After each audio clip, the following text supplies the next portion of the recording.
Homeo dispensary മാറ്റി സ്ഥാപിക്കുന്ന വിഷയത്തെ ചൊല്ലി എറണാകുളം വെങ്ങോല പഞ്ചായത്ത് കമ്മിറ്റിയിൽ ഭരണ പ്രതിപക്ഷ അംഗങ്ങൾ തമ്മിൽ വാക്കേറ്റവും കയ്യാങ്കളിയും. പെരുമ്പാവൂർ പോലീസ് സ്ഥലത്തെത്തിയെങ്കിലും സംഘർഷത്തെ തുടർന്ന് യോഗം നടന്നില്ല. വിവരങ്ങളുമായി സഹിൻ ആന്റണിയാണ് ചേരുന്നത്. സഹിൻ, എന്താണ് പ്രകോപനത്തിന് കാരണം? നിലവിൽ പ്രതിഷേധം ഏത് രീതിയിലാണ് പുരോഗമിക്കുന്നത്?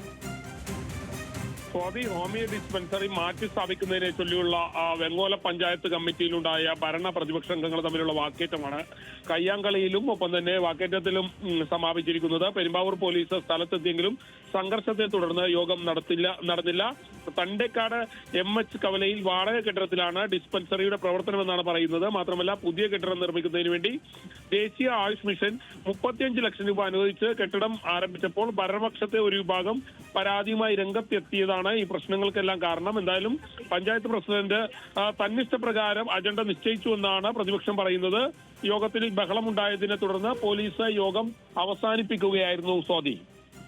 ശരി സഹിൻ, ഹോമിയോ ഡിസ്പെൻസറി മാറ്റി സ്ഥാപിക്കുന്ന വിഷയത്തെ ചൊല്ലിയാണ് എറണാകുളം വെങ്ങോല പഞ്ചായത്ത് കമ്മിറ്റിയിൽ ഭരണ പ്രതിപക്ഷ അംഗങ്ങൾ തമ്മിൽ വാക്കേറ്റവും കയ്യാങ്കളിയും ഉണ്ടായത്.